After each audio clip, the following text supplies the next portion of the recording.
What's up, everybody? I'm Evan from Tatum, and today I am joined with Mathieu Gaucheler from Maltego. He's a subject matter expert there. Maltego is a really interesting link analysis tool, and they've just integrated Tatum to allow you to do some pretty cool blockchain analysis stuff. So, what's up, Mathieu? How are you doing? Hello. I'm pretty good. What about you? I'm doing great today, I would say. So fine. So tell us a little bit more about what Maltego is. Give us a quick rundown and tell us what you can do with it. All right. So very quickly, Maltego is a link analysis tool, which means that it's going to represent data on a graph and not maybe on a table as you're used to see. So that's one first thing. You're going to be able to see the correlation between different elements much more easily because it's a graph. So it's going to really have all the links converging in the center, this kind of thing. So it's going to pop up. And the second element is that it's a one tool to access a lot of different services, a lot of different API. So that kind of saves you time not having to open 25 different tabs to check up on 25 different services. Great. So what can you do with it with this Tatum integration? Basically, Tatum is going to allow people to scour 6 different blockchain in Maltego. So to just explore the blockchain and see what kind of transactions are going on in there, who is receiving money, who is sending money, all of this for free. Awesome. So we talked about it before. You've got a pretty interesting use case for us today. How did you stumble upon this investment opportunity? Yeah, well, given all what has been going on with crypto and so on, especially with NFTs this year, I was looking to get into the game myself and just try to invest. I have some money on the side, so I wanted to see what I could make it work for. And I stumbled across this website, which seems to be extremely legit, as you can see. It is a Bitcoin mining with quantum computer opportunity. So basically, they offer you to rent bots to mine Bitcoins, which is already kind of a nonsense in itself. Like if you had the bots in the first place, you would just use them to mine Bitcoin. But anyway, so if you scroll down a little bit to the bottom of the page, you have all of these different robots offering. And you have this little text here. Who are we? We're a group of cryptocurrency engineering, quantum researchers, and blockchain developers. Yeah, so that's really pretty interesting. And the payouts are supposed to be daily payouts to your wallet. All right, so that seems pretty good. But before actually dumping some money into it, I wanted to check how legit this was, right? So what I did is that I just copy pasted the addresses that they gave me to Maltego, and I wanted to see who gave money to that and if they actually get their money back in return, So that's what we're going to do right now. Cool. So, and before we jump into it, so what transforms are we going to be looking at? What do they specifically do, each little function here? Yeah, so what the transform we're going to be looking at are annotate balance. So we just have an address in Bitcoin. It's going to give you to tell you how much is left in that address. Pretty simple, like looking at your own wallet and saying, oh, there is 20 euros. Wonderful. We're going to also use a transform called to output to incoming and outgoing transaction. So to see the transaction coming to an address and leaving from an address, so the money coming and going from an address. And that is kind of a specificity of cryptocurrency and Bitcoin in particular, something you cannot always see in fiat currency. So something like euro or dollar.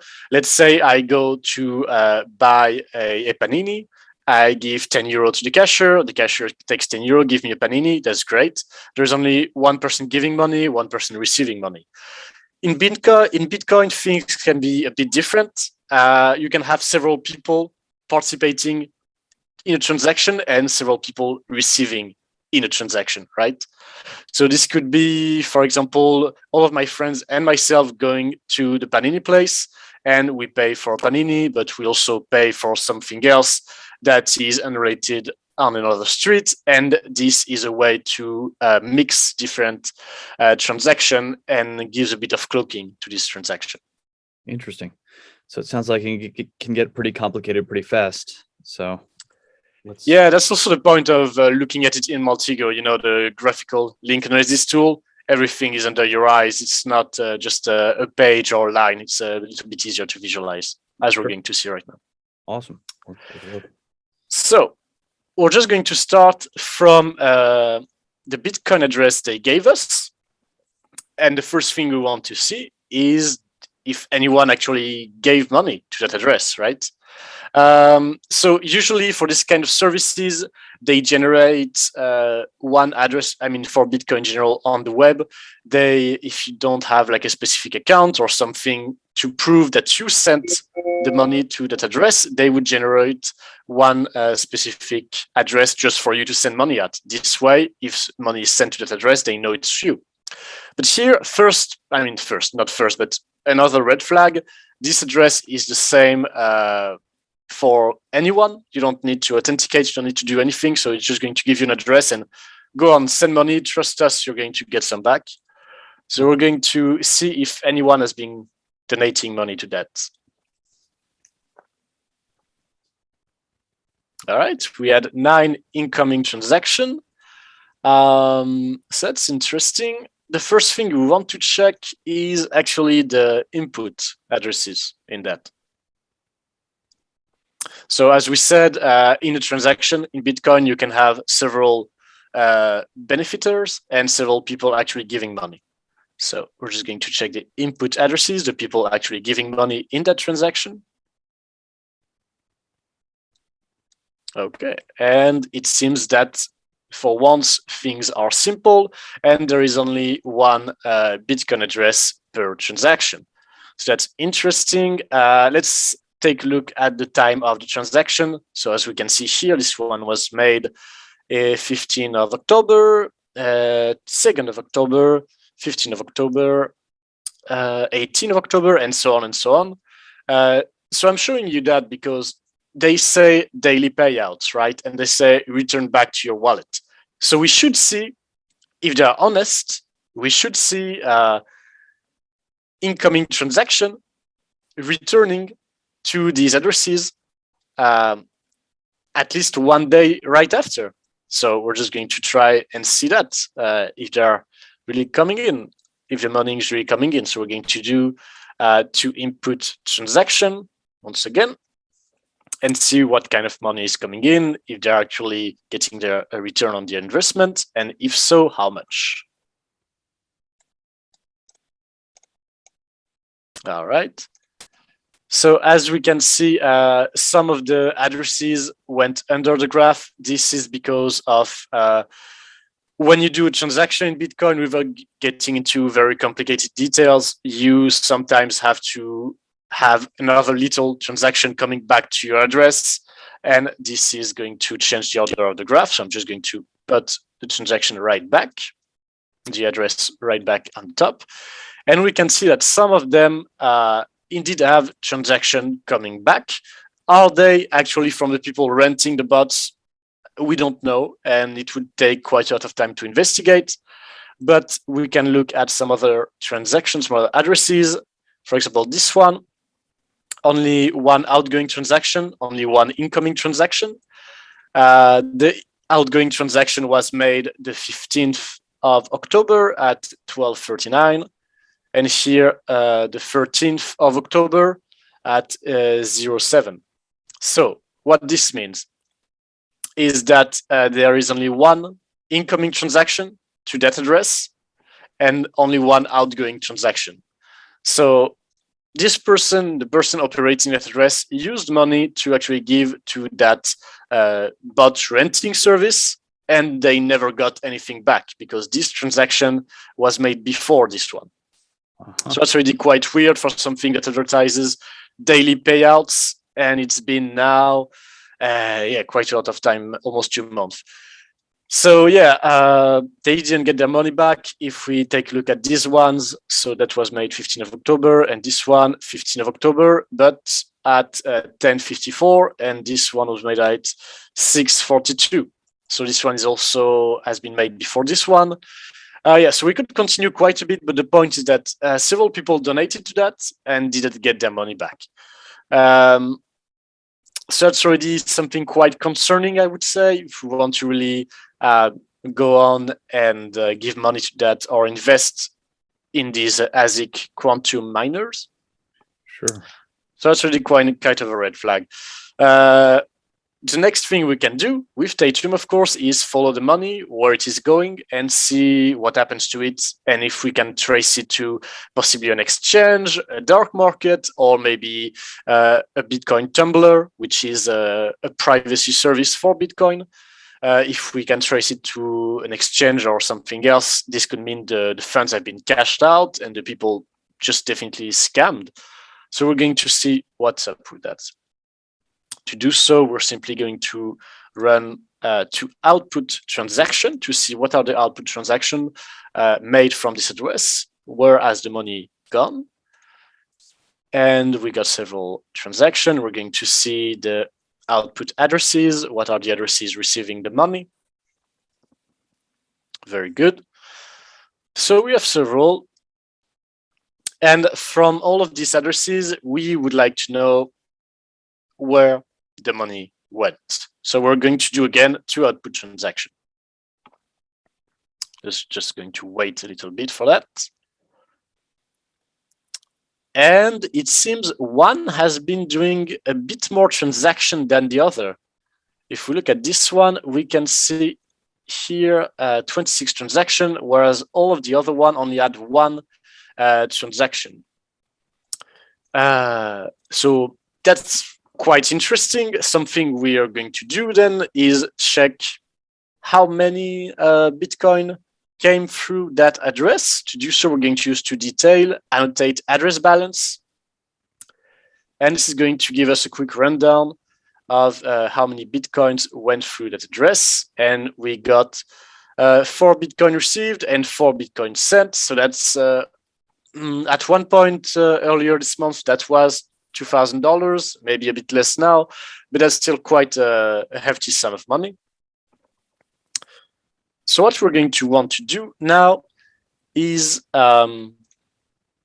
just separate all of these transactions and check what are the biggest transaction in all of this. To outline a transaction or outline transaction in Maltego, what we're going to do is use a custom view. So views in Maltego are a way to represent entities differently based on certain parameters, right? You have some default view that are already present, like this view, which is going to make the entities larger based on the number of incoming links. So as we can see, this one has a lot of incoming links because it has 113 transaction incoming to that address. So this address is really huge on my graph because it has a lot of incoming links. But what I'm interested in is Bitcoin transaction, which is why I made a specific view that is going to help me and highlight the transaction with a very big amount of Bitcoin riding on them. So I'm just going to select it here.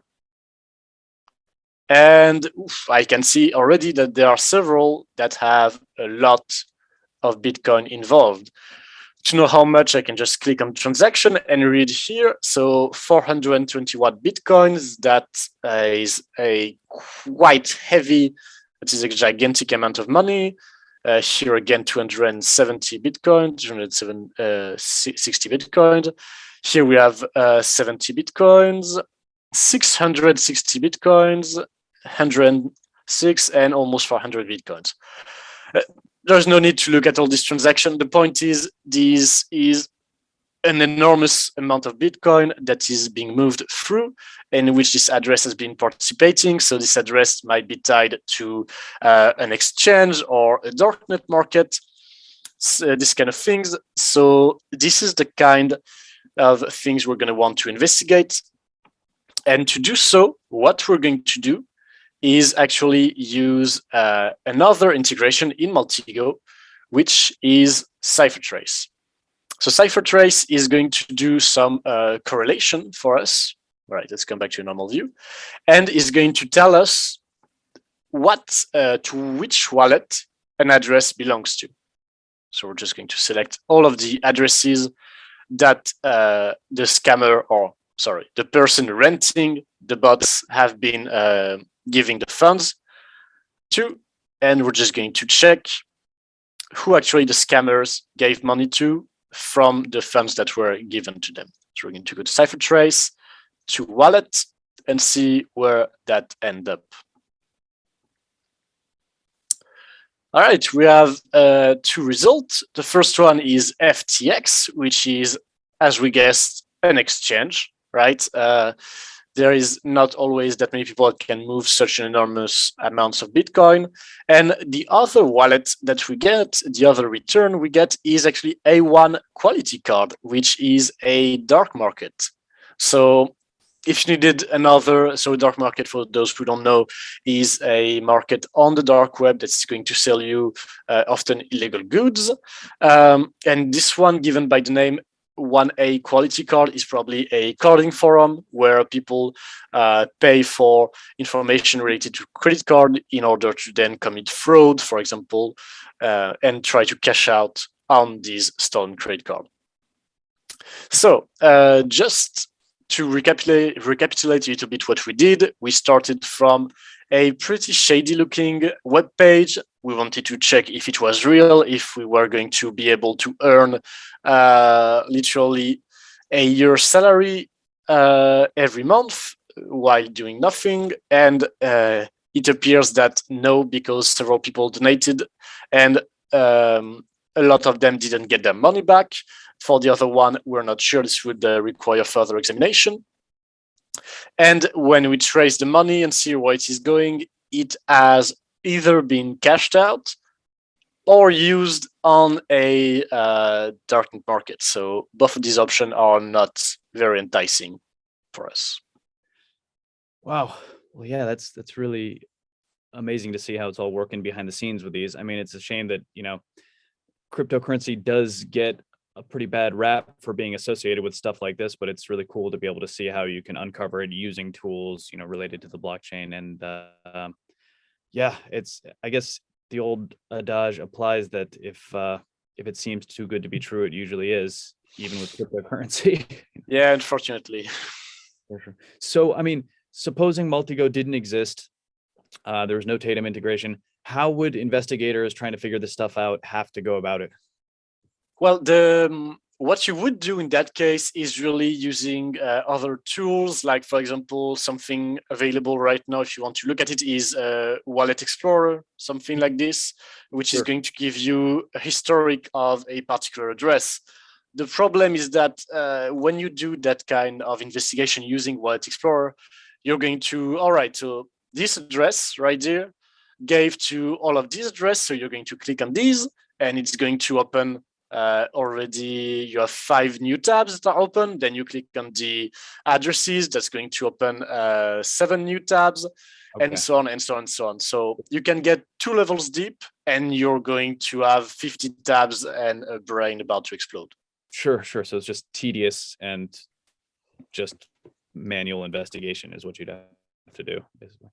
Well, cool. So, yeah, investigating crypto scams is something this is very useful for. What other use cases could you, I don't know, see for using the Tatum integration in Maltego? Well, for Tatum integration in Maltego, there could be several things. Maybe you would want to check if you're getting paid in Bitcoin, for example, you want to make sure this Bitcoin have not been tumbled, as I said before. Because you don't want to, several exchanges I know don't really accept Bitcoin that have been tumbled, because this is linked to a lot of pretty shady stuff, including money laundering. So you would want to check where all of this is coming from. And just checking what people have been doing before with their Bitcoins, right? If you have, if you're investigating someone in particular and you know he has a Bitcoin address, maybe you want to check what kind of transaction he's been doing, who he's been donating to. Recently, I was at a conference and they were profiling someone, and from his Bitcoin address, seeing that he was donating a lot of money to white supremacist website, this kind of thing. So that's also something it can be used for. Well, that's awesome. I mean, because, the reason for distributed public ledgers to exist is to have that level of transparency, but often it gets a little muddied up with how complicated everything is and with tumblers and with all the shady activity. So this is adding a level of transparency that is actually perfectly in line with the reason for creating blockchain. So that's super cool. Well, sweet. Well, thanks a lot for showing us through this. I mean, I think this is awesome, and I hope it inspires some people to go and dig around in the tools. And yeah, I think this opens up a lot of doors for a lot of different both hobbyists and investigators. So it's super cool. Yeah, if there's anything else, I don't know if you wanted to add anything, but no, not really. Thanks for having me, and thanks for allowing us to have you, in Maltego, and giving us all these capacities to explore different blockchains like Ethereum, for example. That's really a great one. Super awesome. So I guess we'll put all of Maltego's details down in the description for the video. And as always, we'll link you to our blog and LinkedIn and Twitter. So if you want to follow Tatum, please do so there. And thanks for joining us. Thanks again for showing us all this, Mathieu. And until next time, happy coding. See you later. Bye. Wonderful. Thank you, Evan.